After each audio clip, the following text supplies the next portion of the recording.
Hey guys, I have a question for you. How do you spread abundance? This year, Joe and I are spreading even more abundance by giving out insights on money, wealth strategies, and resources in our current newsletter, Creating Abundance in 52 Weeks, that we want to share with you for free.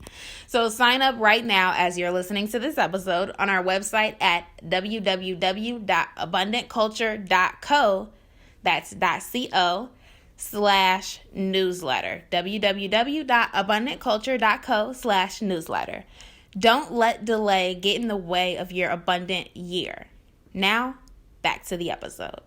Welcome back to Abundant Culture Podcast, where we dissect the mindsets and tactics of the true beasts of business. People like Gary Vee, Grant Cardone, and Warren Buffett. All to create a blueprint to experience life more abundantly. Hey everybody, it's Joe from the Abundant Culture Podcast. We're so glad to have you back. We are talking about something that I feel like is very awesome. You know that we love non-for-profit work. We feel like it's super, super important to give back to charity. And today we're interviewing somebody who runs a non-for-profit organization. And this non-for-profit organization specializes in teaching underprivileged youth how to code. Now, coding is something that has exploded these last couple decades because there's a huge demand for people who have that skill in the job market. And it's not uncommon for these people with that skill to earn high six-figure incomes. So this is something that I feel like is very, very important, especially in underprivileged communities. And today, our guest is going to be talking to us about how he does what he does, how he raises capital, how from donations and all the different things that go on behind the scenes of a non-for-profit. So get ready to listen to and learn from our good friend, Ali Karbassi. Hi, Ali, and thank you again for coming on to the Abundant Culture Podcast. We are super excited to have you today because when you and I talked a couple weeks ago, we had a great conversation, and I love what you're doing in the Chicago community. But before we get into, all the coding and the nonprofit stuff, tell us your backstory. How did you get into business? Awesome. Well, it was your energy is insane. I love it. So when we talked, we talked for like an hour. It was supposed to be like a 30-minute or a 15-minute, but you and I can probably talk for days, right? Right. So that's a really good question about my backstory. I got into the nonprofit space because it kind of fell into my lap. I was a nerd growing up, right? At age 7, I started coding, dabbling with this and that. And, I got this bug of like, oh, I can create. And at the same time, my father gave me a camera and said, go create. And I just fell in love with creating something, creating the view of my life and showing to people like, this is what I see, or this is what I think is funny, or this is what I think is, we didn't have memes back in the day, but like, this is meme worthy, right? Yeah. And it was a great way for me to express myself and to control something, with computers. So for me, I fell in love with creating and showing people what I could do with creating something. And I was just confused why other people weren't doing this. So I was at a young age, very, very vocal about, hey, this could be for you. This is a good way of doing something, putting your thoughts to paper. That led to high school and taking some computer classes. And in the early 2000s, we didn't have many computer classes. I grew up in a small town in Wisconsin, and our God bless him, but our gym teacher was the computer teacher. He had taken a course, right, the summer before, a quick PD. I'm guessing it was a couple hours or maybe a week. And he was teaching off the book, and I already had read the book. I had owned the book for a couple of years. So it was like, oh, this book, I remember this book, which led to him looking at me, this is hindsight, being like, oh, here's a nerd kid that already knows this stuff, probably knows more than me. Let him go I'm going to, rather than him be annoying in class, I'm going to give him an independent study. Being a freshman and hearing independent study, what? That's a college person thing. Right. Right. And I just fell in love with it. He gave me the freedom to explore and do things and look at other books out there. He gave me a lot of great resources, and that led to me creating a lot. Now I have dedicated time every day, which led me to wanting to be online. And this is when we didn't have internet at home. The local university had internet access, and fast at the time internet access. So I went over there and snuck in, and I had facial hair in a high school, so I kind of blended in with maybe a young college student. So I snuck in at the local university, started using their computer lab, and just like putzing around online, learning more things. And early internet was just this free for all of knowledge. And being young, I was just living there. I would go from school to the university and would leave when the computer lab was closing, which is 10:30. My parents weren't concerned because I was getting homework done. And classic parent stuff. At the time, you think you're being sneaky, but they know what you're doing. Which led me to becoming friends with the computer tech person who was also the computer science teacher. And to a point where we became friends, and his TA had dropped, and he said to me, would you want to be a TA? And I was, second year of high school. I'm like, what? I don't go to school here. And, thinking that I'm being sneaky, but no, they all knew, right? I didn't think, no one thought I was 20. And, right. So they chatted with my father and my mom, and they, approved me being a TA, just a helper, if I was looking back at it now, in class, which was amazing because the people we were teaching were my old teachers. From middle school, and some of them that I took, freshman year, and some of them that were, older, that I hadn't taken before. And I'm teaching them web development. And that's when I got that bug. I want to teach. I want to give back. I love that spur of the moment, idea bulb, that expression of I can do this, and hitting the wall and being like, I can't do this. This is insane. And then figuring it out. You're like, that awesome feeling of I got it, right? So fast forward, went off to college and didn't go for education, went for computer science and software engineering and art. So I have my dual degrees there. And for me, the point where I realized there was a problem in STEM was apparent in college, when most of my classes were white males. And not even white females, just mostly white males, and there'd be one, maybe two women in the course. And being the brown man in the room, I knew what that felt like. And I was confused why there was no diversity. And through a lot of conversation with professors and professors on the art side and professors on the computer side, I learned that this has been a problem since early 80s. In the 70s, there were a lot of women in the engineering computer science world. If you look at NASA and all that world in the 70s, in the 60s, it was mostly women that did the engineering. So trying to figure out, I'm young, I'm in my 20s, and I'm like, oh, I can figure this out. This will be a research paper. No, this isn't a one-stop shop. So that led me to, graduating and this being on my mind the whole time, and going to my first job and realizing, no, this isn't just a university problem. This is a career problem. And that led to me starting a small meetup group of people that want to do good. Let's get different minded people to learn what computer science is, what is coding, what is producing with computers.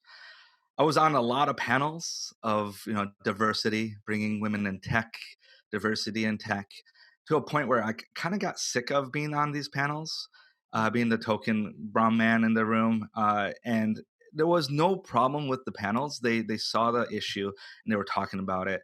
where in hindsight, I shouldn't have been, but in hindsight, I realized that there were a lot of talking, but not many people were doing something about it.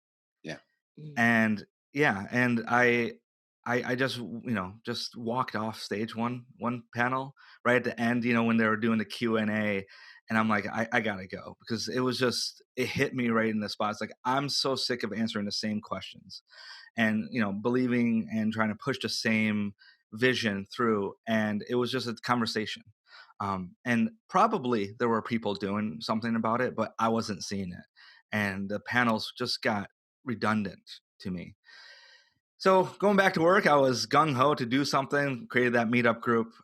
Fast forward, I was in Chicago, flying back to Minneapolis. This is where I was working, and doing the meetup group there, and starting one here. And when I expressed to a bunch of people that my vision is to teach kids at a very young age computers and how to code and how to produce and how to actually code, not a dumbed down kid version, but a real coding skill set.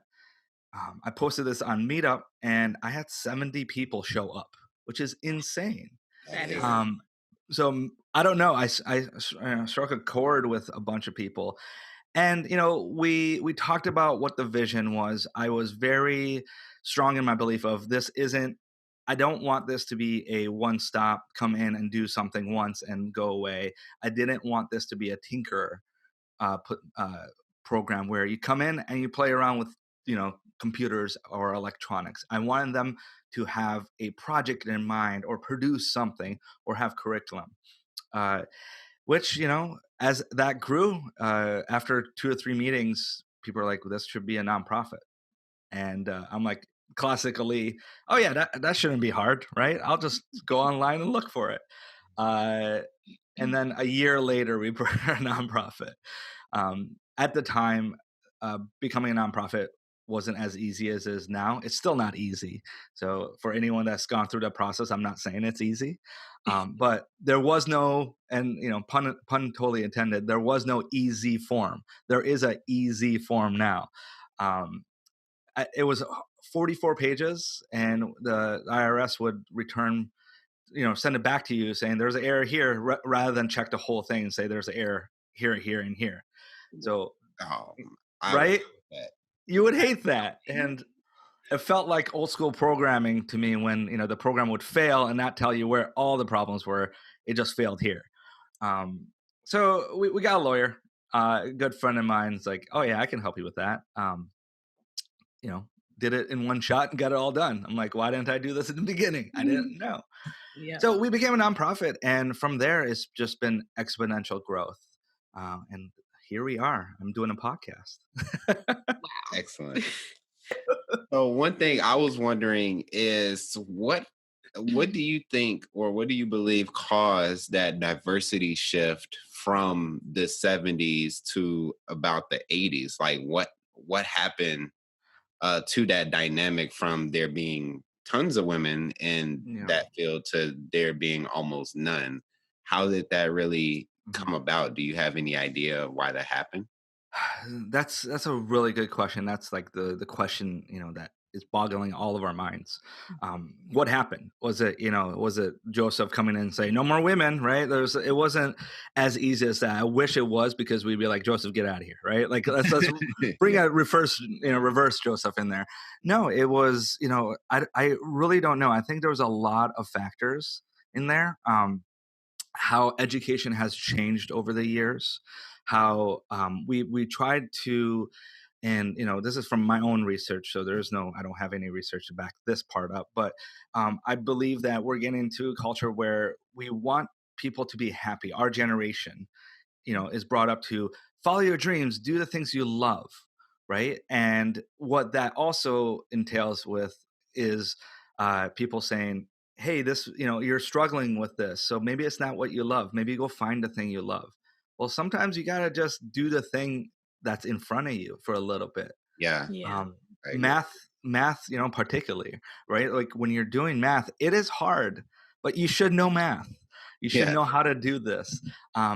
So, I don't blame any parents in this because, they want the best for their kids. But, what I hear currently, and this is data I do have, I see parents come in with their sons and daughters, but then they push their son forward rather than their daughter, right? Like they'll bring the daughter along to watch rather than do the class.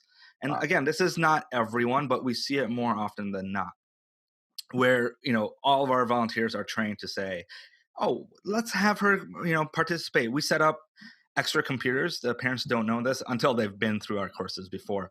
They don't know that we have extra computers. We set it up because of that.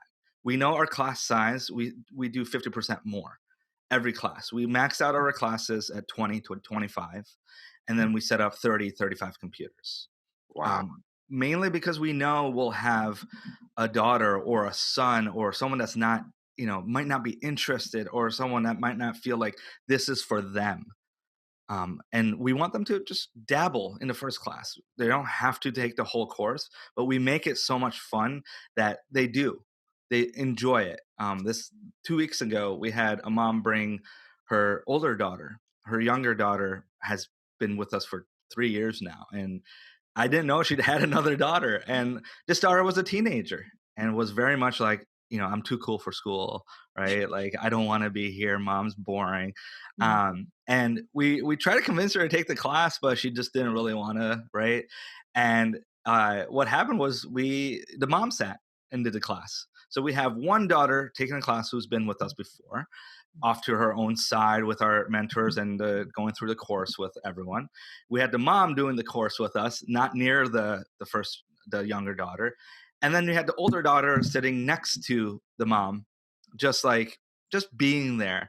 And after like 10 minutes, taking over like the robot, then 20 minutes, taking over the keyboard, then 30 minutes, mom's grabbing a cup of coffee and kind of taking her time, and 45 minutes later, mom's found another computer, right? And we've shown her like, you can go sit over here. And she knew, because she's been through our courses before, that we make it fun, where you're learning real things. So the robotics class, they're learning Python, the programming language, and they're learning how to control these robots, tell it what to do, these challenges. But we don't start and say, figure it out. We start with, what is Python? What does an empty file do? How do we, connect to this robot? And what are the lines of code? Each line by line, we do it together. They're never taking a template and just changing numbers. They're doing it together. They're learning each line. They learn that typos matter. They learn that uppercase and lowercase matters. So for us, and I'm getting back to your question here of what happened, I think is a lot of things. There's the point of we moved away a little bit from math and exploring math and making sure everyone does math. We are, we're telling people this might not be for you. And I understand if that's not what you're interested in, but the core things we need to have, right? Everyone should know how to read and write. There's no one here saying, no, maybe it's not for you. Reading is not for you, right? That we all laugh at that, right? But, you hear maybe science isn't for you, right? And, did any of you guys hear that growing up, or any of you guys have problems with science? You're like, Well, I was a science nerd, so I didn't. Okay.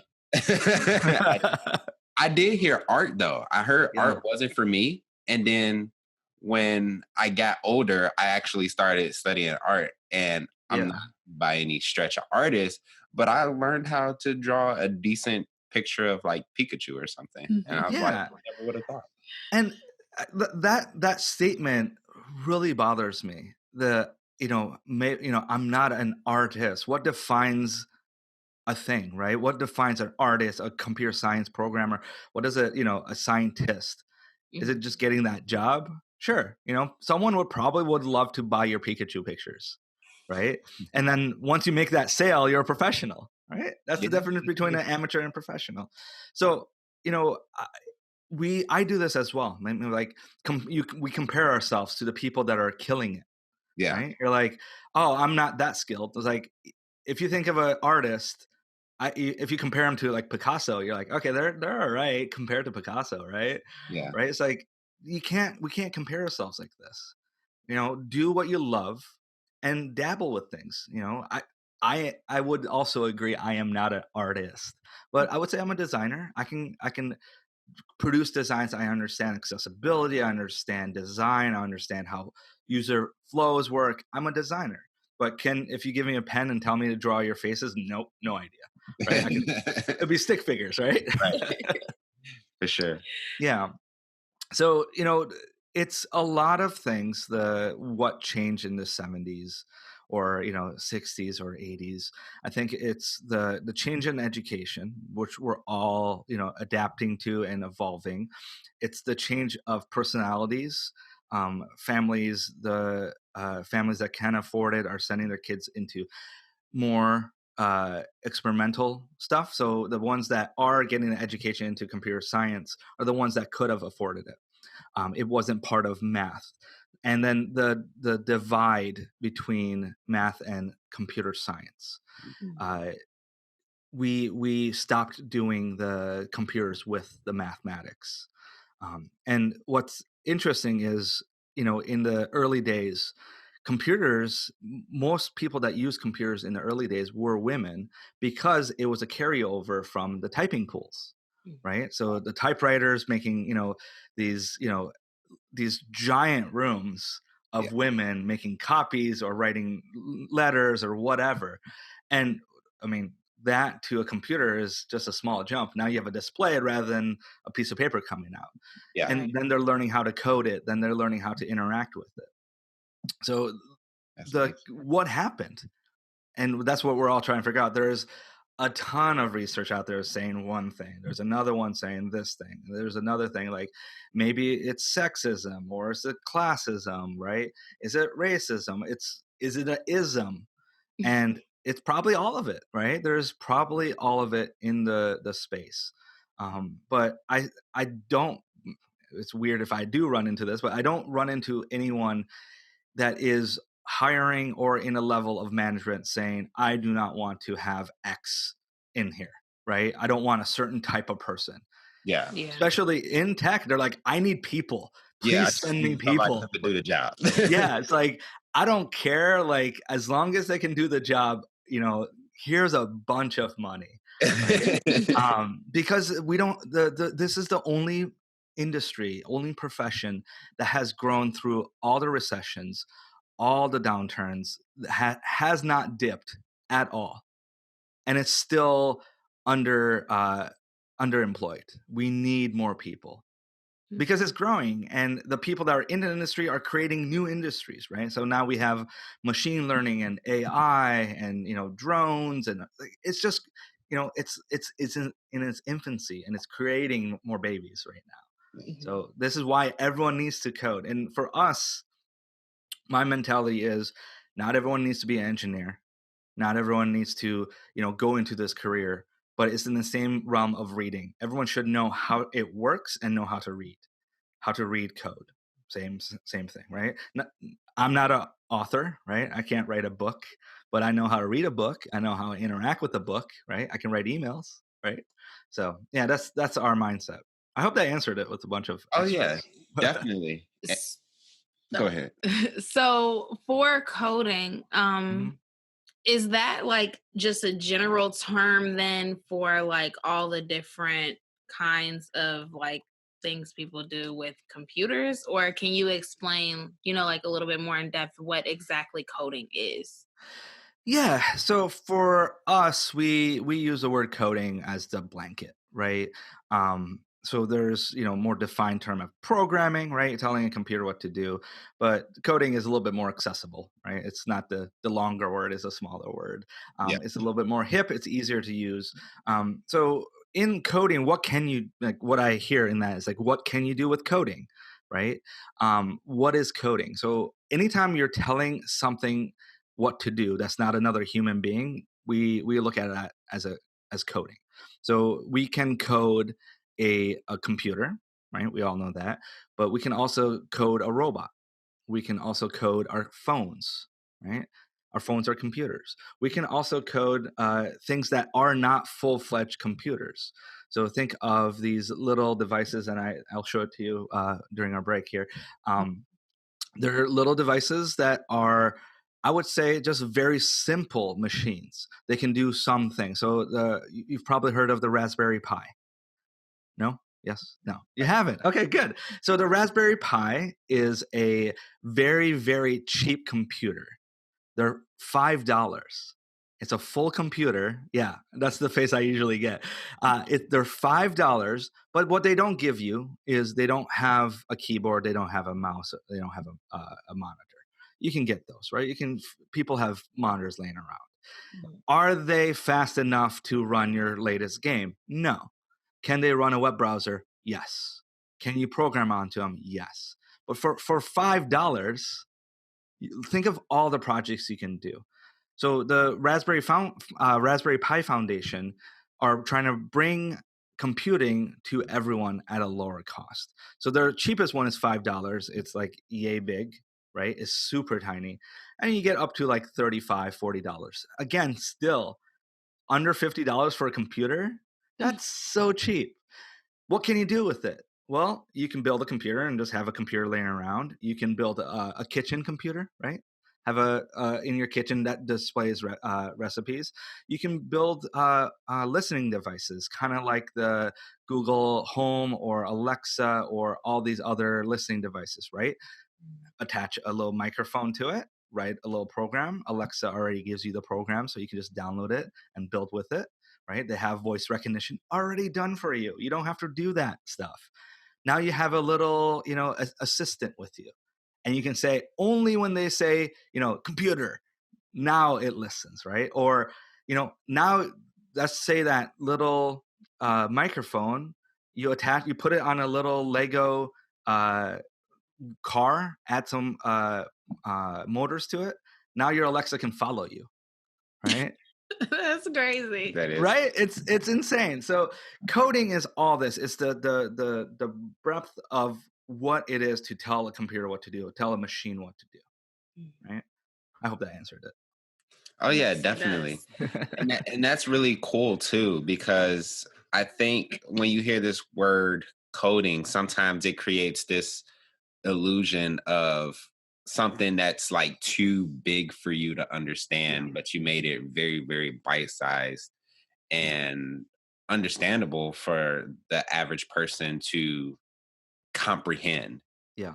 So when it comes to coding and what you're doing in the non-for-profit world, how do you find a lot of the partnerships that allow you to run this organization? Like, how do you find the people who can help you fill this room with, children and different people who've never thought about coding before, and facilitate them learning the actual skill of coding? Yeah, so that's a wonderful question. When we talk nonprofit, we talk about it as this is a business through and through, right? So this typical stuff that a business needs, we need as well. The only thing that's different is our mission is public facing, and at the end of the year, our books are public facing, right? So we can't hide anything. You can look up what my salary is. You can look up, how much we spent on this and that, right? Now it's not a deep dive of it, right? You can't see, we, bought how much meals did we buy for kids, but you can see, what are we spending the public money on? Yeah. Now, for us, we're currently we don't go after the government funding out there because it is very competitive. And it is, they're trying to figure out where they want to spend the money. Now, there's different levels of government funding. There's, federal, state, local, even hyper local ones. For us, most of our funding comes from companies. We go to these companies and say, this is your future workforce. Do you want them to work for you or your competitor? Right? That's one. Two, your current workforce wants to give back. Because realistically, what they're doing, they can go do at other company, right? Y company, Z company, but you want them to stay at your company. So how do you give back? Now, most of them have volunteer hours. Most of them have give back days. A lot of them pay their employees to go volunteer, which is insane. Go volunteer and we'll pay you, right? Ridiculous. Right? And then you have It's insane, right? And then you have outside of that, we have companies that are paying their employees to go volunteer, like extra on top of their salary, right? So they're salaried and getting beer money technically, right? Little money on the side per hour they're volunteering. But then they're also saying, we believe in this nonprofit. If our volunteers chose this nonprofit, we will also give part of that to them as well. So let's say they're getting $10 an hour to go volunteer, and then they're going to give the nonprofit, let's say $10 an hour per volunteer. So if you get 10 volunteers doing 5 hours of work, right? That's not, chump change to come in and work with you. So those are very few, and not every company is doing that. A lot of companies are at the level of, we will let them take a day off work, or we will promote them within the company saying, look, Joseph or Jasmine are volunteering. You should also go volunteer, right? Which makes the employee feel, welcome and feels included. And then from there, the larger companies are getting into, promoting it even more, dedicating hours for the year, and also then getting to the payments. There are, I don't know the number, but the companies we've worked with, only 3 of them are paying their, giving money, stipends to their volunteers, where majority aren't. But it's moving that way because they want, retention is number one for them, right? At the end of the day, what money they spend is key, right? What are they losing? So training new employees is expensive. Hiring is expensive, right? You guys know this, right? So they want to keep their employees happy. Happy employees do good work. And how do we keep them happy? By have them do work that they enjoy outside of work and see their company promote that within. So when we go to a company, it's like, yes, this is your future workforce, but you're thinking 5 years, ahead. Not everyone's thinking 5 years ahead. Let's think about now. You have this workforce that wants to give back, but they don't know where to give back. So what do? They go find the volunteer opportunities out there that are the typical volunteer. Soup kitchens, right? Ronald McDonald House, volunteering at a run, cancer awareness stuff. But their skill set is outside of that. Yes, we all can volunteer at a soup kitchen, and we should. Everyone should at least once a year, right? Yeah. But can a person that can program or code, or is in the tech field, or just in an office workspace, can they help a child grow into a new career? Yes, they know how to do that.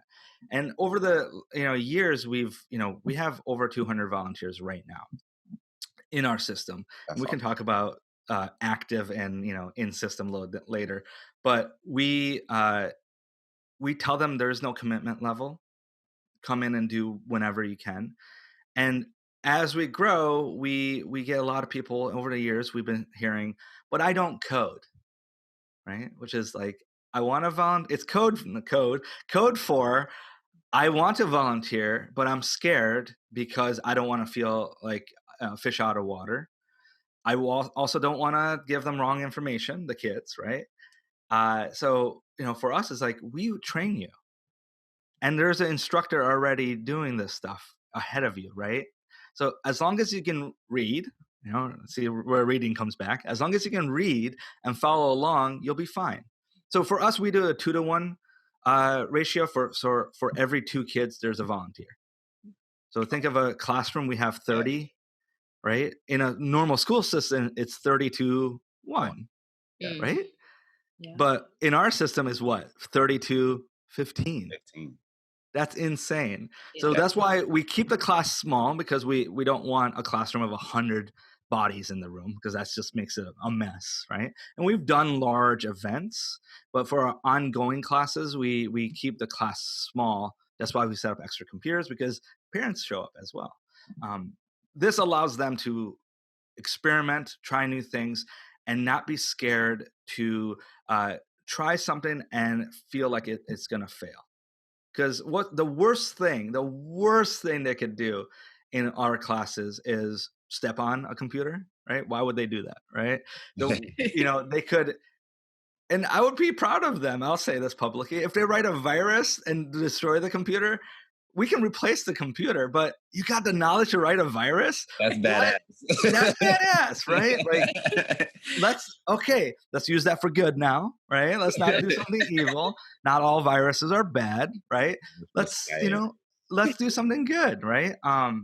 We've had stories of kids taking our classes and going back to school and program their TI calculators with little games or little equations. Wow. And it makes me feel so good because that's what I did when I was in high school. That's when I got suspended for that because they thought I was cheating, and it was hilarious because my dad went to the superintendent and said, if my child is smart enough to program this thing, do you think he needs to cheat? Right? And it was a valid point. It's like, if I know how to do the quadratic equation in code, I can do it on paper, right? And what my dad doesn't know is the problem that the thing I got in trouble for was sharing it, right? There is the problem. There is the rub, right? Yeah. So if I can do the programming, but if someone else is using the program, that's that's a fault. But I was young. What's that? I said that's on them, though. I know, right? I can give them the tools, but if they use it wrong, right, that's not my fault. That's really cool. Yeah. So when it comes to like coding, is this basically kind of like a language that you learn that you basically just speak to the computer, the robot, whatever it is, using the language, and then it responds back to you with that language or with the actions? You got it perfectly, right? So it's you telling a machine, a computer usually, what to do, but you have to speak its language, right? Our language right now is English. You and I, speaking through a bunch of machines, right, are able to communicate with our language. Yeah. So when you talk to a computer, you have to speak its language. Now, what's awesome, just like the human language, there's tons of different languages. We could speak Mandarin, we could speak Spanish, right? We can switch between this. Now, I don't know Spanish or Mandarin, but if we both knew this, we could talk. With a computer, it's the same way. So if you feel like, I understand, let me give you one language, Python. I understand it better. I've spoken that language. You can tell a computer what to do with Python. But let's say you've dabbled in C or C++ or C#, right? All these other languages. You're like, I kind of like the way that communicates, right? That it's a more, I'm making this up. It's more of a poetic language, right? Like, I like to speak French rather than English because it's like, I like it more. It's fluid, right? Great. If we were in a world where we could all speak a bunch of languages, you would pick your favorite and go with that, whichever is more expressive in the moment, right? So we do that with coding. We expose them, but we also push them along into intermediate and advanced classes of learning to code with that machine. So we teach Python currently. We teach Python with robots. So when they tell a robot move forward or give left wheel and right wheel 100% power, it'll do that. But then it runs off the table, right? And then they're like, oh, stop after 2 seconds. Okay. That was the robot, the machine speaking back to me saying, I'm going to keep going, yo. Like, I don't know. Like, you told me to do this. I'm going to do it. And then you're like, oh, it's nonverbal communication back to me. There are languages that will visually say this is wrong or this is, I don't understand. But a lot of times we have to give the machine a way to communicate. So we, via a display or via a light. So we can build these sensors that every time, maybe when you yell too loud, a red light goes up. Or, if you have a sensor that is a bend sensor, right? So if you bend it, you can give that information to your code and say, if I don't bend it, it's green. But as I bend it, the more I bend it, a full bend is red. So give me the numbers or colors between green and red, right? So now you have a yellow in there. You have a cyan maybe in there, right? You tell it what you want to see. But sometimes you're like, I don't care that it turns colors. I want it to, this is a fun one that a student wanted to do. Every time that it was quiet in the room, they wanted the machine to scream. So it was like a reverse quiet meter. So it would quiet down. It wouldn't do anything when it was loud enough, right? But when it got quiet, it wanted this like screaming, and and she recorded it. She recorded the voice of it. So it was her scream into it. Those are the things that are fun. Not everything's useful. Nothing in half the world isn't useful. How do Yeah. we make something that we enjoy? And then use that as a learning lesson, but also use that and be like, okay, you have this knowledge. How do I use that to make something useful? Yeah. Right. Which is literally she created an alarm, right? But a reverse alarm. What we joke as the everything is okay alarm. As long as the alarm is going off, everything's okay. But once the alarm stops, you're like, uh-oh, what's going on? What's going Which on? is the reverse what an alarm should be. Yeah. Yeah. So, So you understood it perfectly. Yeah. We're telling a computer what to do. cool. Yeah. So you mentioned that you have volunteers come in from these companies, and these companies not only pay the volunteers, but they also pay the company where the volunteer is. Is that where you get like 100% of your funding, or tell me No. a little bit about the Yeah. fundraising Yeah. process? Yeah. So that's a really good question. And I think I confused you a little bit. So some companies do, most companies don't do that model. Where we go in is we go into the company and we talk about how we add value. So when we are training their employees and all the stuff that I talked about, where we come in is like, now we are asking for this much for a partnership or a sponsorship package. What does that look like? A lot of times it's marketing, external marketing, internal marketing, press releases, but based on the level, they also get their name on material, Uh-huh. right? So most companies that we go into want to give back, but they want to make sure their give back goes somewhere useful, Yeah. right? Where and then we show them results. We have the full loop back of, here's the students that you taught, right? Here's some video. Here's your volunteers were at this class, so you can just go ask them. You can go talk to them, and so that's a small, a decent chunk of our funding is coming from that. The Yeah. other chunks are grants. So we apply for grants, STEM grants or engineering grants or just enrichment, job readiness grants. There's so many different types of grants. We Cool. are a very small company. It's myself and myself. We are hiring right now. Literally, I'm going after this podcast to a couple of interviews. We're looking for people. We're growing fast. We've been around for 7 years. 5 years I've been doing this full time, and we have a wonderful part-time staff. We have associate board members. We have a full associate board. We have a full board, and like I said, we have this giant volunteer pool. And not all of them are working at the companies that we're getting partnerships with. They come find us. We just did an expo with the city of Chicago, the volunteer expo. We had 114 people sign up to be volunteers. That's insane, right? Now, what percentage of them will come and volunteer, at the end? Who knows? I'm hoping 114, right? But realistically, we're aiming for 50%. Yeah. So from there, they go back to their companies and say, this is awesome. You should be supporting this. So that's a chunk as well. And then outside of that, we do summer camps for the kids.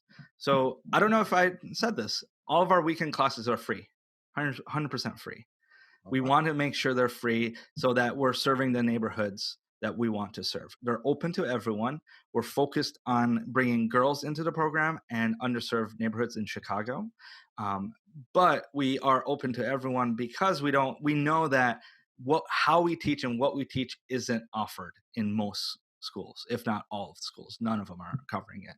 There are some schools that are doing it, and we love them. We give them materials. They give us some feedback in their material sometimes, but majority of schools are not. And it's not the school's fault at all. We know this. It's funding, right? It's a lack of training for their employees, right? Which goes back to funding, right? And lack of time.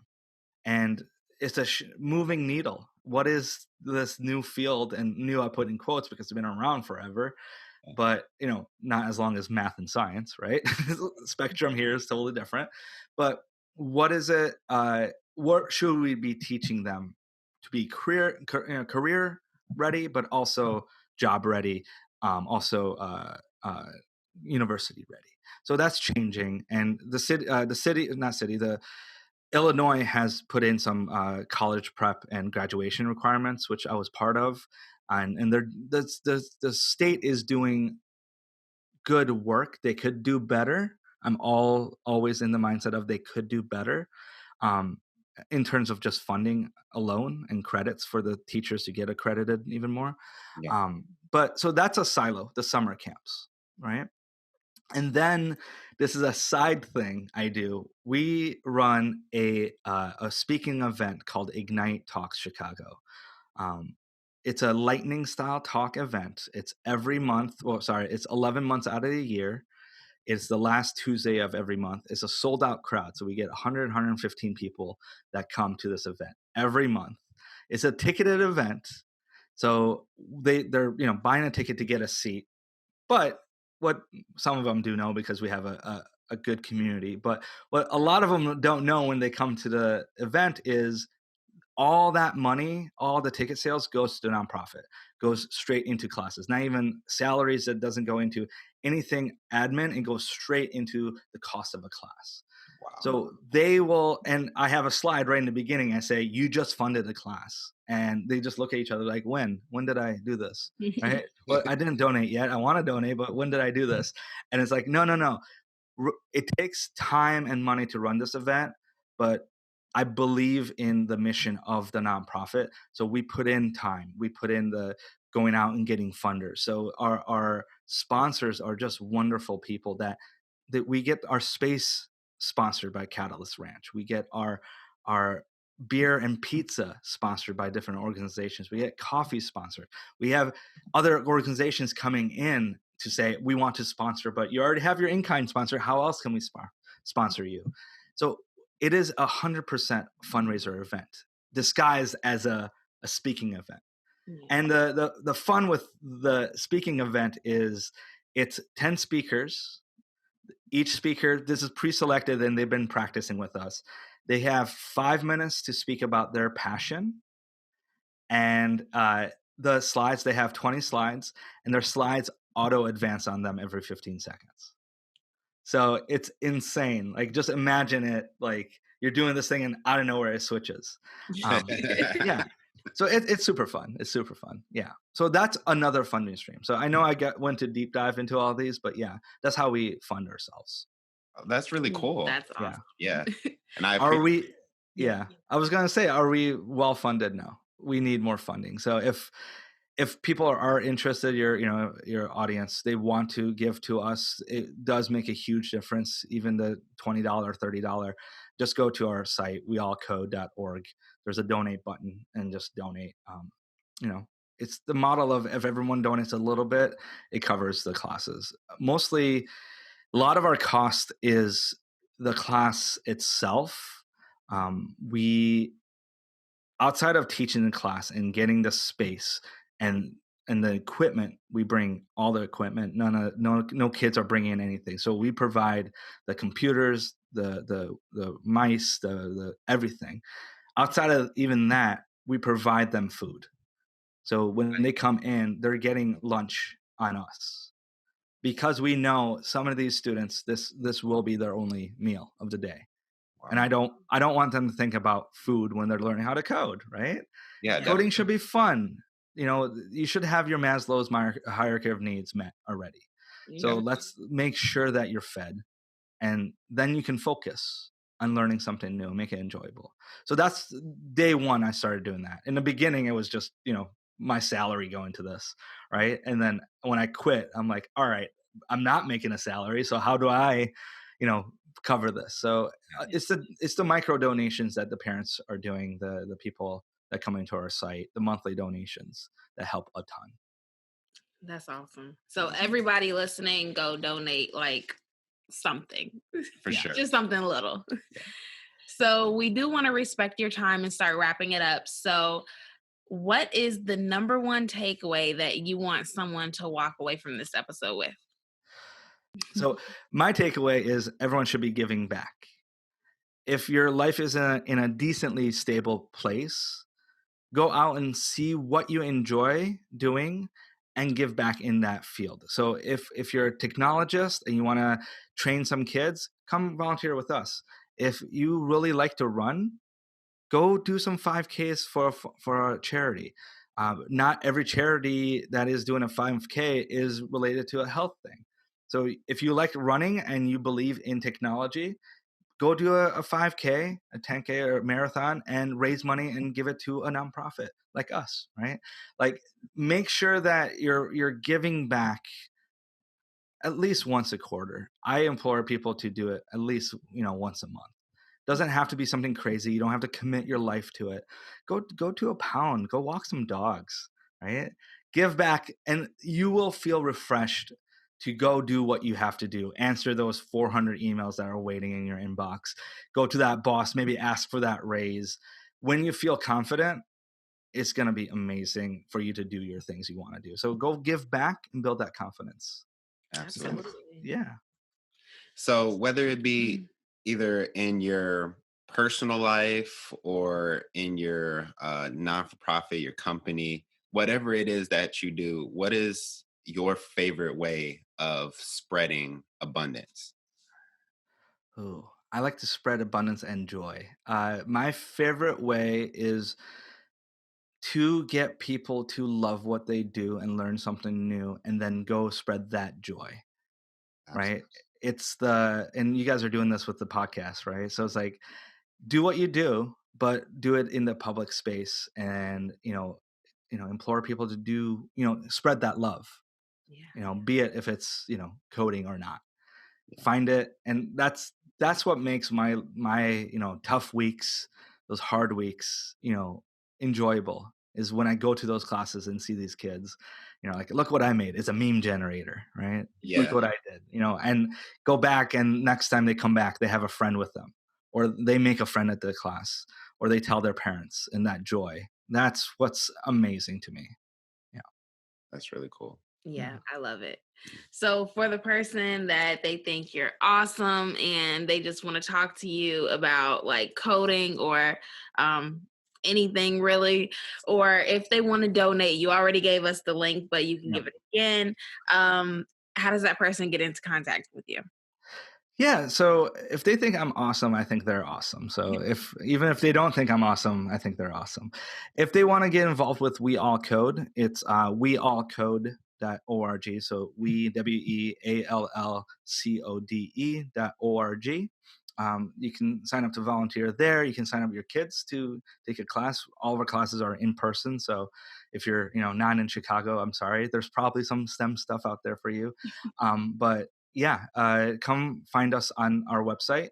If you are interested in Ignite, it's Ignite CHI, so IGNITECHI.org for Ignite. And that, we're 11 months out of a year.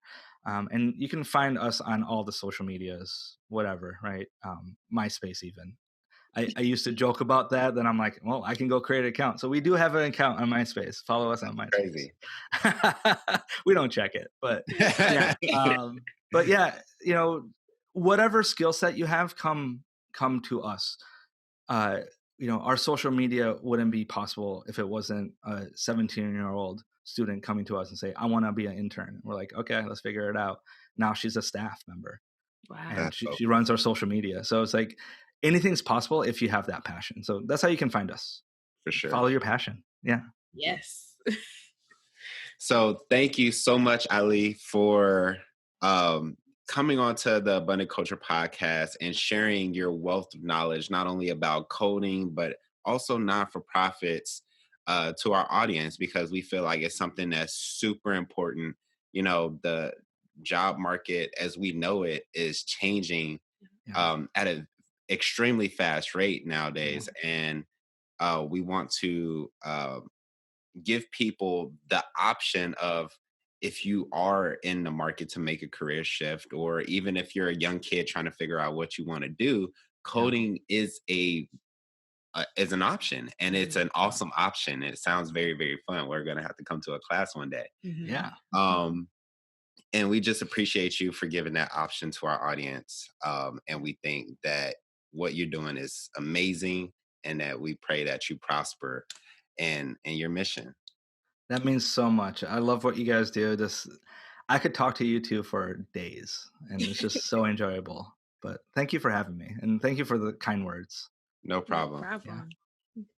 So that's all we have for today, folks. I hope you got as much value out of this as we did. Keep in mind, the only way we can improve is through constructive feedback. So remember to rate and review this episode. Also, you are not the only person that needs to know this super valuable information. So be sure to subscribe and share as well. Stay tuned for the next episode, and remember to always spread abundance. Peace.